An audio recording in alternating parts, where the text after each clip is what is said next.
Hello, we are Team 5, and today we'll be talking about the issue of makeup on men. So, the reason we chose this topic is because there is a rise in men openly wearing makeup, and along with it, there are negative stereotypes towards them.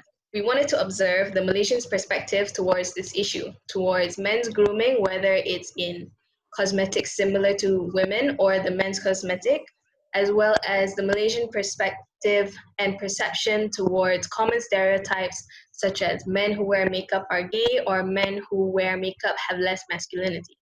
So now I'll be passing the floor to Linsa. So basically, how do we conduct the survey and collected the data is through Google Forms.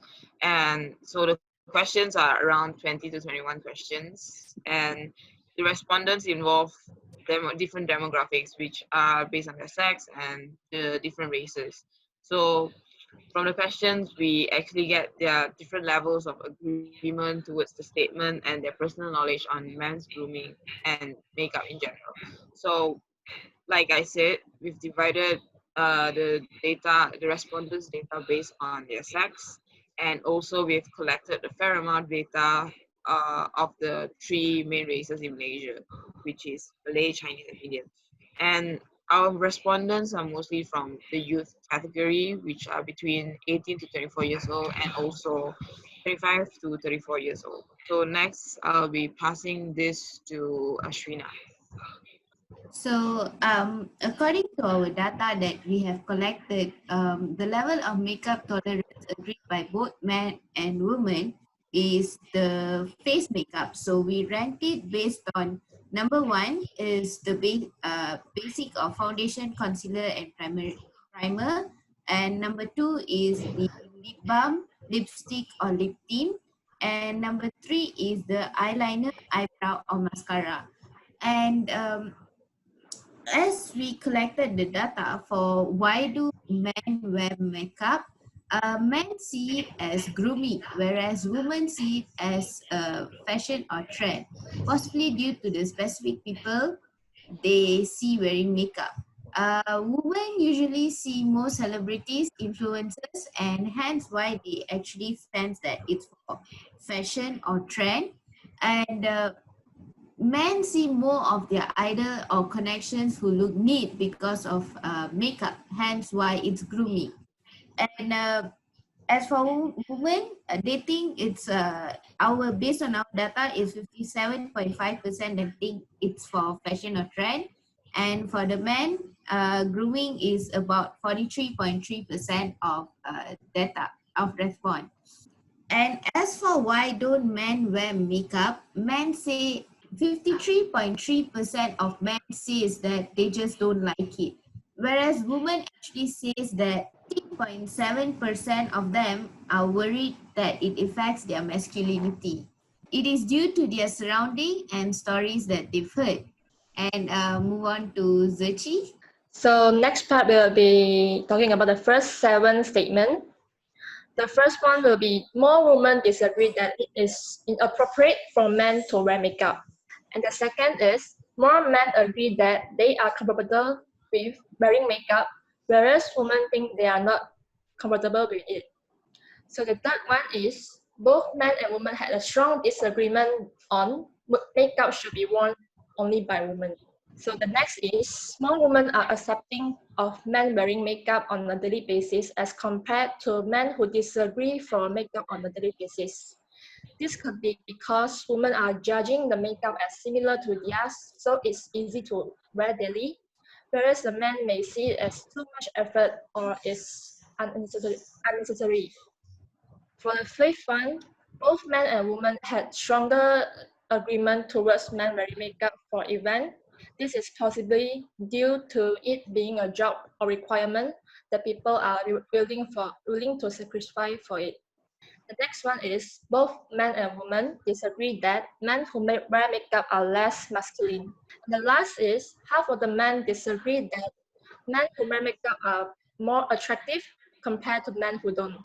So for the next part, we'll be talk about their level of knowledge towards makeup or grooming products and brands. So for the woman perspective, the first grooming product they think men usually use is cleanser, and the second is moisturizer, and women suggested toner and sunscreen also.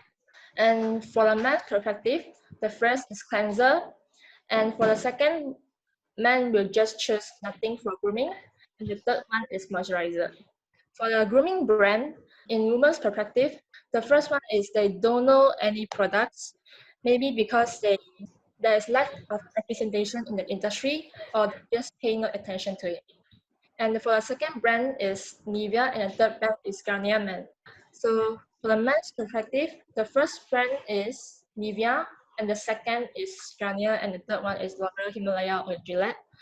So men are commonly use drugstore brands, maybe because they are easy to access or easy to identify because there are a lot of advertisements, and maybe they are just more cheap and more variety. So we'll move to Shiling's part.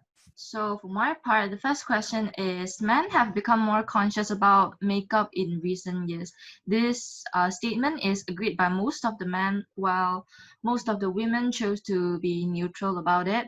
This is because men probably care about their appearance more these days. The second statement is, makeup artists like Jeffree Star and James Charles, like the huge YouTube makeup artists, have influenced more men to wear makeup. This statement is agreed by most of the men, while the women as well remain neutral.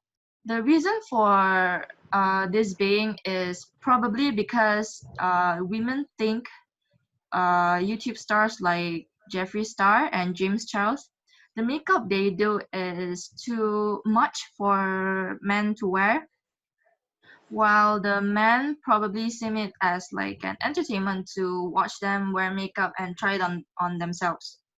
Next would be, there has been an increase of supply and demand in the men's makeup industry, which is agreed by most of the men, while the women as well remain neutral.